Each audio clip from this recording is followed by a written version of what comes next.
મારું વ્યક્તિત્વ ખૂબ જ સારું છે। હું ખૂબ જ ગરીબ પરિવારમાંથી છું, તેથી જ હું શહેરમાં રહેવા આવ્યો છું, જેથી હું શહેરમાં થોડું કામ કરીને પૈસા કમાઈ શકું।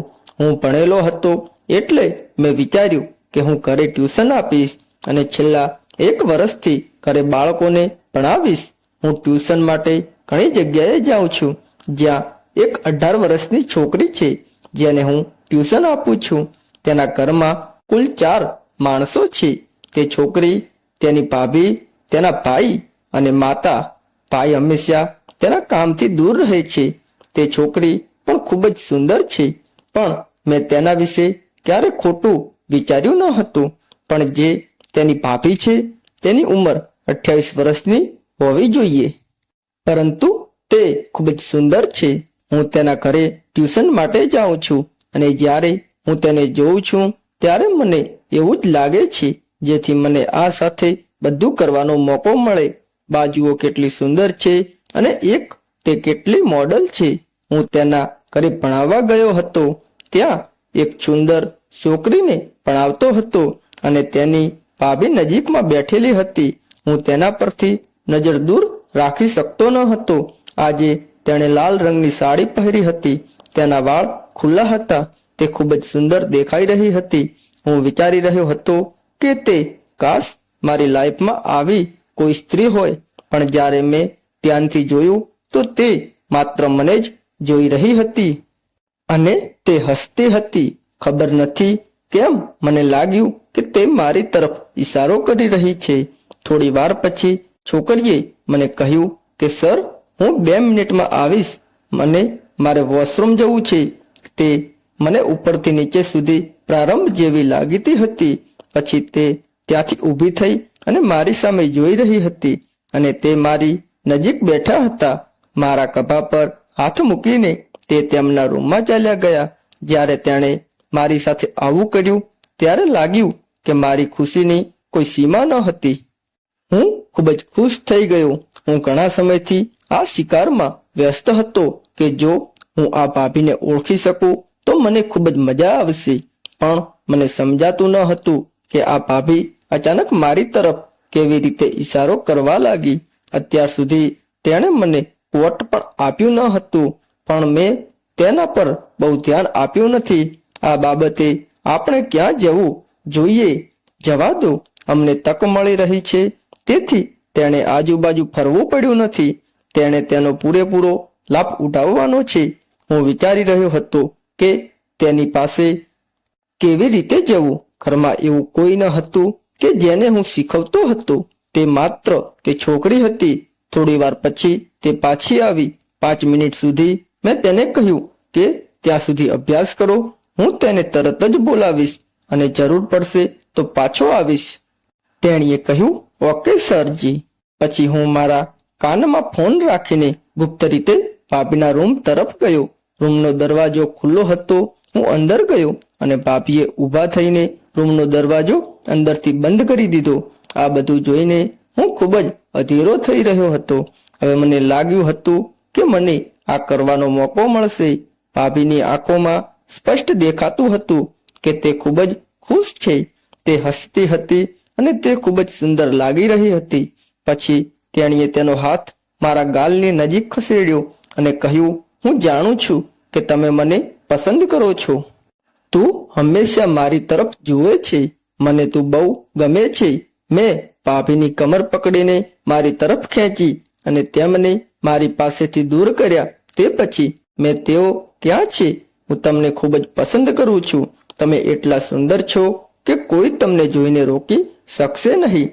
તે તમને મેળવવા માટે આતુર હશે। મેં આટલી સુંદર સ્ત્રી ક્યારેય જોઈ નથી। તારી સુંદરતા બહુ સરસ છે, અદ્ભુત છે। તેણે કહ્યું, શું હું ખરેખર આટલી સુંદર દેખાઉં છું? મેં કહ્યું, હા, વેરી વેરી વેરી બ્યુટીફુલ છો। મેં તને પહેલી વાર જોઈ ત્યારથી જ હું તને પામવાની કોશિશ કરી રહ્યો છું। હું વિચારી રહ્યો હતો, બસ એકવાર સહમત થાવ પછી હું અટકી ગયો।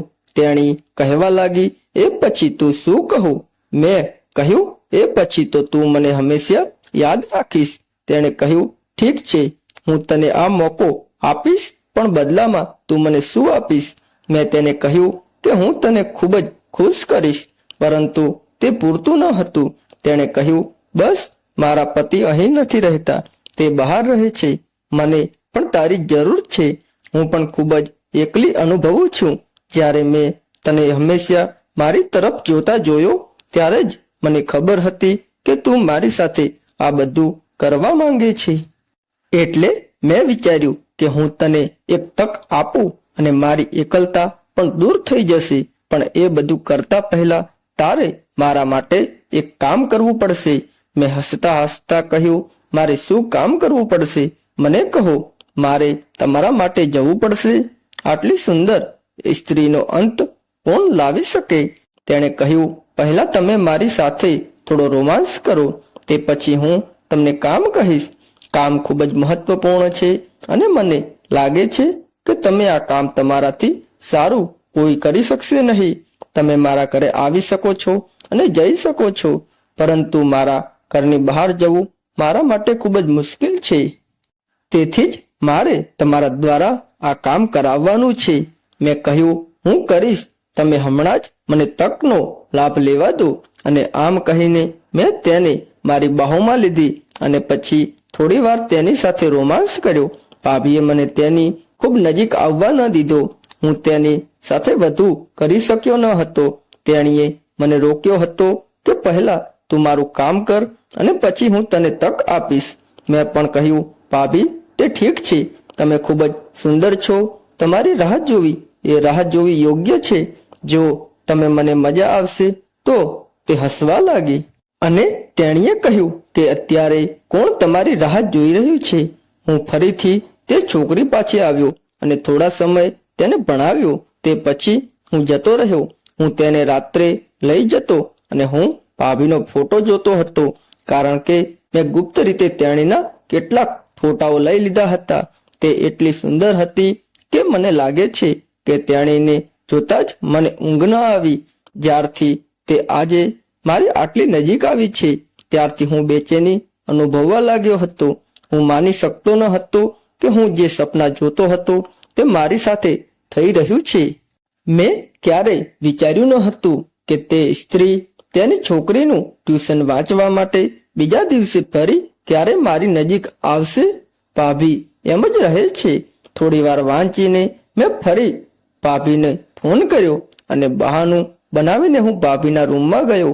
આજે ભાભી વધુ સુંદર લાગતી હતી. આજે મેં જાતે રૂમ જઈને અંદરથી દરવાજો બંધ કરી દીધો.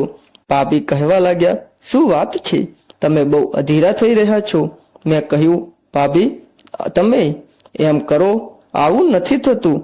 મારે નથી જોઈતું. મારે શું કરવું જોઈએ અને હું ઈચ્છું છું? તેણીએ મને રોક્યો અને કહ્યું, પહેલા મારું કામ સાંભળો, ઓછું કરો, પછી નજીક આવો. મેં કહ્યું, તો જલ્દી કહો કે શું કામ કરવાનું છે. હું તરત જ કરીશ. તે શું કામ છે? તેણે તમે જ કહેવા માટે આટલો સમય કાઢો છો. તેણે મને સાબુ આપ્યો અને કહ્યું, સાબુ કેમ આપો છો? તમારે લાવવો પડશે. મેં કહ્યું કે આ કેવું કામ છે? તેણીએ કહ્યું કે આ ખૂબ જ મહત્વપૂર્ણ કામ છે અને હું તમારા પર વિશ્વાસ કરું છું અને તમને કહું છું કે તમે મને તેની ખૂબ જ જરૂર છે. આ વિશે કોઈને કંઈ કહેશો નહીં. મેં મારી ભાભીને કહ્યું, બાય ધ વે, આ કયા ખજાનાની ચાવી છે? શું ખુલે છે?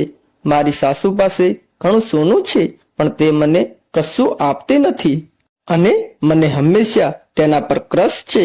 પણ તે અત્યારે ત્યાં નથી. તે ગામડે ગઈ છે અને આ મારા માટે સારી તક છે. તેથી કૃપા કરીને મને નકલી ચાવી બનાવી દો, જેથી હું મારા માટે તેમાંથી કંઈક મેળવી શકું. મેં મારી ભાભીને કહ્યું, ઠીક છે, હું સમજી ગયો. મેં તેને કહ્યું કે તમે મને તમારા કામ માટે પસંદ કર્યો છે, એટલે જ તું મારી નજીક આવી ગઈ છે. તેણે કહ્યું, હા, તો શું તું મારું કામ કરીશ? બદલામાં હું તને ખુશ કરીશ. સારું છે. મેં પણ કહ્યું, ઠીક છે ભાભી, તમે જે ઈચ્છો છો. આ તો બહુ નાનું કામ છે. હું તમારા માટે કંઈ પણ કરી શકું છું. હું ત્યાંથી નીકળ્યો અને બીજા દિવસે તે તૈયાર થઈ ગયો અને કાર્ય પછી બીજા દિવસે હું ત્યાં પહોંચ્યો. આજે હું ખૂબ જ ખુશ હતો કારણ કે આજે મારું સપનું સાકાર થવાનું હતું. જે મારી ભાભીએ કર્યું હતું મેં તે કર્યું અને હવે તે મને તેની નજીક આવવા દેશે. હું ફક્ત તમારા વિશે વિચારીને પાગલ છું. તમે મારું કામ કરી દીધું છે, હવે મારા થયા છો. હું તિજોરી ખોલીશ. એ પછી તેણે હસતા હસતા કહ્યું, પણ હું એ બધું તારી સાથે કરીશ, પણ આજે નહીં, અને કાલે હું કોઈ બહાનું બનાવીને તેને ક્યાંક મોકલીશ, પછી હું તમારી સાથે હોઈશ. મેં કહ્યું, શું ભાભી, તમે આજે ફરી મને ઠગાવી દીધો છે? તે મને કહેવા લાગી કે મેં આટલી રાહ જોઈ છે, હજુ થોડો સમય છે. ઠીક છે, પણ બીજા દિવસે હું છોકરીને ભણવા ગયો ત્યારે મેં તેને જોઈ. ભાભીનો પતિ પાછો આવ્યો છે. પછી મેં તક ઝડપથી લીધી અને ભાભીને કહ્યું કે તમે મને 2 મિનિટ પછી ફોન કર્યો, પરંતુ તે કહેવા લાગી કે મારા પતિ આવી ગયા છે, તે આખો દિવસ ઘરે જ રહે છે, તને કંઈ થઈ શકશે નહીં. હવે તે પાછો બહાર જશે ત્યારે જ કંઈ થઈ શકે છે. ત્યાં શું થી તમે રાહ જુઓ. મારી બધી ઈચ્છાઓ ચકનાચૂર થઈ ગઈ હતી. મને વિશ્વાસ ન થતો કે તે મારી નજીક આવી રહી છે, અને તે સાચું પડ્યું કે તે ખરેખર મારી નજીક આવી ન હતી. ખરેખર નહીં. કેમ તેને લાગ્યું હતું કે ભાભીએ મારી સાથે તેની સાથે કર્યું. તેના કામ માટે તેણે તેનું કામ કરાવવા માટે મારી તરફ ઈશારો કર્યો અને મેં તેનું કામ કર્યું, અને તેણીએ જાણતી હતી કે તેનો પતિ કાલે આવવાનો છે, તેથી તેણે મને આજનો સમય આપ્યો. મારું હૃદય તૂટી ગયું. મેં વિચાર્યું કે જવા દો, ફરી તક મળશે કે નહીં તે જોઈશું. તો મિત્રો, તમને આજની વાર્તા કેવી લાગી અમને કોમેન્ટ કરીને જણાવો. અને જો તમે અમારી ચેનલ પર નવા છો તો અમારી ચેનલને સબસ્ક્રાઇબ કરો, બેલ આઇકન દબાવો, જેથી કરીને આવનારી તમામ